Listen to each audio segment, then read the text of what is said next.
వెనకాల నిరుద్యోగులు తమ ఉద్యోగాలు మరి ముఖ్యంగా తెలంగాణ యువకులు మనకు దక్కాల్సినటువంటి వాటా మనకు దక్కాలనే విషయం మీద ఉద్యమం చేసినటువంటి సంగతి తెలంగాణ ప్రజలందరికీ తెలిసిందే అధ్యక్ష. అయితే ఇప్పుడు ఏర్పడ్డటువంటి కొత్త ప్రభుత్వంలో అనేక నియామకాలు ఆంధ్ర ప్రాంతానికి సంబంధించినటువంటి అధికారులను చేయడం అనేటటువంటి విషయాన్ని మనం గమనిస్తూ వస్తున్నాం అధ్యక్ష. మరి ముఖ్యంగా municipal administration and urban development department ఏదైతే గౌరవ ముఖ్యమంత్రి రేవంత్ రెడ్డి గారి దగ్గర ఉన్నదో ఆ డిపార్ట్మెంట్లో నిన్న మొన్న జరిగిన అనామలీని మీ ద్వారా ప్రభుత్వం యొక్క దృష్టికి తీసుకురావడానికి నేను ప్రయత్నం చేస్తూ ఉన్నాను అధ్యక్ష. ఇందులో ఈ నెల 9వ తారీఖు నాడు మున్సిపల్ అడ్మినిస్ట్రేషన్ డిపార్ట్మెంట్ వాళ్ళు ఒక ఆర్డర్ ఇచ్చినారు అధ్యక్ష. అదేమంటే ఇదివరకు ఆఫీస్ సబార్డినేట్గా ఏ రామిరెడ్డి గారు అని పనిచేస్తున్నారు, వారి అబ్బాయి కంపాషనేట్ అపాయింట్మెంట్ కావాలని కోరినారు అధ్యక్ష.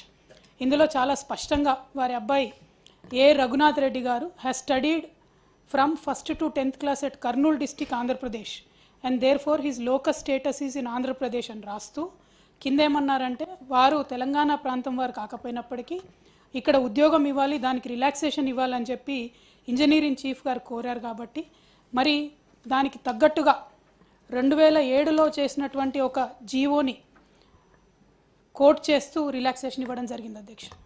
ఇక్కడ దారుణం ఏంటంటే అధ్యక్ష 2007లో ఇంకా ఉమ్మడి ఆంధ్రప్రదేశ్లో ఉన్నాం మనం. అప్పుడు ఉన్నటువంటి రూల్స్ ఏవైతే ఉన్నాయో ఇప్పుడు తెలంగాణ రాష్ట్రం ఏర్పడ్డ తర్వాత ఇప్పుడు అప్లై చేసి ఇప్పుడు కర్నూలు ప్రాంతం వాళ్లకు మన రాష్ట్రంలో కంపాషనేట్ అపాయింట్మెంట్ ఇవ్వడం అన్నది మేము తీవ్రంగా అభ్యంతరం తెలియజేస్తూ ఉన్నాం అధ్యక్ష. ఇప్పుడు మనము ప్రెసిడెన్షియల్ రూల్స్ కూడా మార్చుకొని తెలంగాణ రాష్ట్రం ఏర్పడ్డాక ఏ నియామకాలు జరిగినా 95% తెలంగాణ వాళ్ళకు వచ్చే విధంగా మనం చేస్తూ ఉన్నాం అధ్యక్ష. ఈ పేపర్స్లో కోట్ చేసినటువంటి రూల్ అధ్యక్ష సభ దృష్టికి మీ ద్వారా తీసుకొస్తా ఉన్నాం. ఇక్కడ ఏమంటారంటే 7/12/2007లో non local quota 5% in Hyderabad district ఉంది. కాబట్టి ఆ రూల్స్ ప్రకారం ఈ అబ్బాయికి అపాయింట్మెంట్ ఇస్తూ ఉన్నాం, కంపాషనేట్ అపాయింట్మెంట్ ఇస్తూ ఉన్నామని చెప్తా ఉన్నారు అధ్యక్ష. ఇది సంపూర్ణంగా విరుద్ధం అధ్యక్ష. రాష్ట్ర ఆకాంక్షకు అదేవిధంగా ఇప్పుడు ప్రభుత్వం ఏర్పడే ముందు కూడా ఈ కాంగ్రెస్ పార్టీకి సంబంధించినటువంటి నాయకులు చేసినటువంటి అన్ని వాగ్దానాలు కూడా ఇది విరుద్ధం. కాబట్టి దీన్ని మేము తీవ్రంగా వ్యతిరేకిస్తూ ఉన్నాం అధ్యక్ష. దీన్ని మీ ద్వారా ప్రభుత్వానికి ఇస్తూ ఉన్నాం. న్యాయ పోరాటం కూడా దీని మీద చేస్తాము. ప్రభుత్వాన్ని మాత్రం మేము డెఫినెట్గా డిమాండ్ చేస్తూ ఉన్నాం అధ్యక్ష. మరొక ఆంధ్ర ప్రాంతానికి సంబంధించినటువంటి యువకులకు కానీ ఇక్కడ ఉద్యోగాలు ఇచ్చి మన తెలంగాణ యువకుల పొట్టగొట్టొద్దు, తెలంగాణ యువత పొట్టగొట్టొద్దని కోరుతా ఉన్నాం అధ్యక్ష. ధన్యవాదాలు అధ్యక్ష. మేనేజ్మెంట్ బోర్డ్ 2014 రాష్ట్ర పునర్విభజన చట్టంలో స్పష్టంగా పొందుపరిచినరు. ఆ రోజు నేను కానీ మా ఉత్తమ్ కుమార్ రెడ్డి గారు కానీ లేకపోతే మా కోమటిరెడ్డి వెంకటరెడ్డి గారు కానీ ఇక్కడ ఉన్నోళ్ళం ఎవరం మేము ఎంపీలం కాదు అధ్యక్ష. ఏ రోజు కూడా ఈ పునర్విభజన చట్టం ప్రతి పదం నన్ను అడిగి నేనే రాసి నేనే తీర్చిదిద్దినాను కూడా మేము ఏ రోజు చెప్పుకోలేదు అధ్యక్ష. మేము చెప్పుకోలేదు అధ్యక్ష. ఎవరు అధ్యక్ష ఆ రోజు సభలో సభ్యులు? కల్వకుంట్ల చంద్రశేఖరరావు గారు ఎంపీ. ఆ బిల్లు వచ్చినప్పుడు ఇటు లోక్సభలో కానీ అటు రాజ్యసభలో కేశవరావు గారు కానీ ఆ అంశాన్ని ప్రస్తావించి అభ్యంతరం పెట్టాల్సిన సందర్భంలో ఈ బిల్లును మేమే పాస్ చేయించినాం, మేమే తెచ్చినాం. దీన్ని రాసేటప్పుడు అందరు మాతోనే మాట్లాడారు, మొత్తం నా సూచనల మేరకే రాసిందని చెప్పారు అధ్యక్ష. ఆ రోజు రాసింది చంద్రశేఖర్ రావే అయితే అందులో ఒకవేళ లోపం ఉంటే ఆ లోపాలకు బాధ్యులు ఎవరు అధ్యక్ష? ఈనాడు ప్రతిపక్ష నాయకుడు ఆ లోపాలకు బాధ్యుడు కాదా అని నేను మీ ద్వారా అడుగదలుచుకున్న అధ్యక్ష వాళ్ళను. ఈరోజు మీరు 2014 నుంచి 2023 వరకు కృష్ణా రివర్ మేనేజ్మెంట్ బోర్డు సమావేశాలు ఏర్పాటు చేసినప్పుడల్లా ఉమాభారతి గారు మంత్రిగా ఉన్నప్పుడు వారు వెళ్ళిండ్రు, చంద్రశేఖరరావు గారు వెళ్ళిండ్రు, వివిధ సందర్భాలలో వీళ్ళే అధికారికంగా వెళ్ళిండ్రు. ఇంతవరకు నేను మా ఉత్తమ్ కుమార్ రెడ్డి గారు ఏ సమావేశాలకు పిలవలేదు, మేము వెళ్ళలేదు అధ్యక్ష. మేము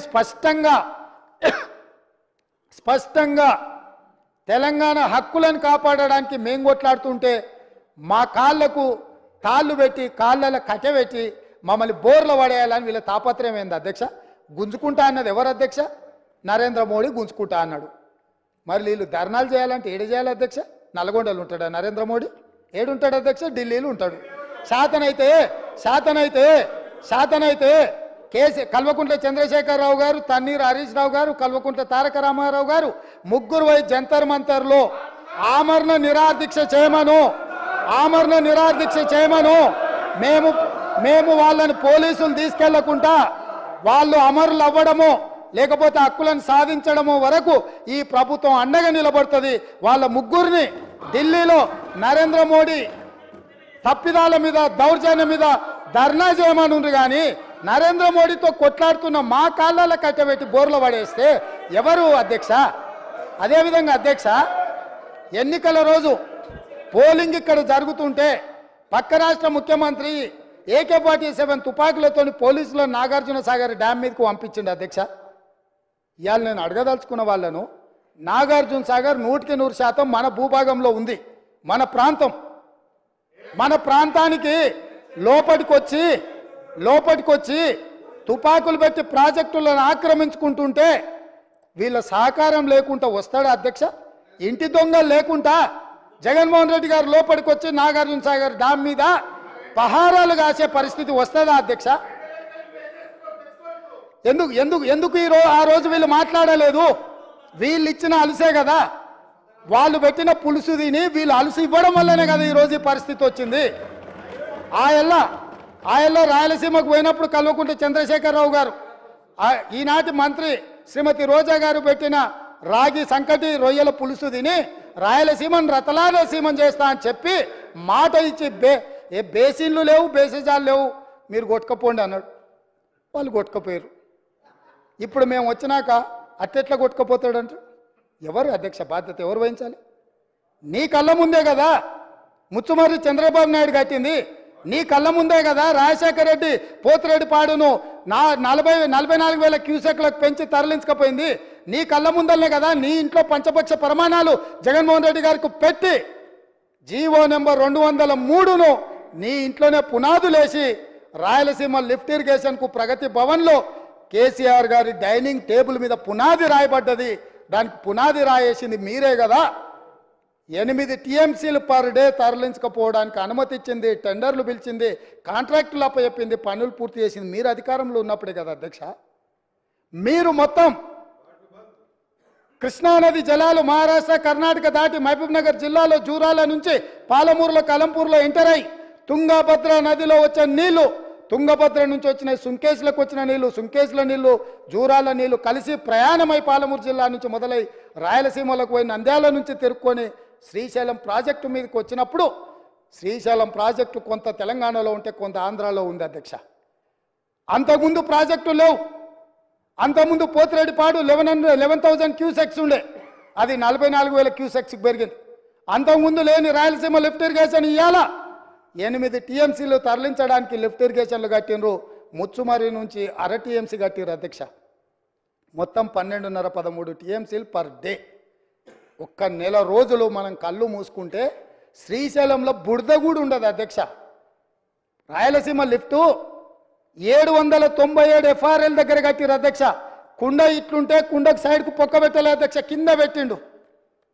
కింద వీళ్ళు పిలిచి పంచపక్ష ప్రమాణాలు వీళ్ళు పెట్టిండ్రు, జగన్మోహన్ రెడ్డి వీళ్ళ కింద బొక్క పెట్టిండు అధ్యక్ష. బొక్క పెట్టి మొత్తం తరలించకపోతుంటే మిన్నకుండా ఉన్న మీళ్ళు ఇవాళ నేను సూటిగా అడుగుతున్న హరీష్ రావుని మిత్రుణ్ణి, రాజకీయాలు పక్కన పెట్టండి, రాజకీయాలు పక్కన పెట్టండి, మీరు బాధ్యత కలిగిన మంత్రిగా చెప్పు. ఇవాళ రాయలసీమ జిల్లాలో ఉన్న మీ అవకాశం వచ్చినప్పుడు స్పీకర్ గారు అనుమతి తీసుకొని మీ అవకాశం వచ్చినప్పుడు తప్పకుండా చెప్పదు. I'm not yielding. నీకు ఇస్తాడు మైకు స్పీకర్ గారు, నేను కాదు ఇవ్వాల్సింది.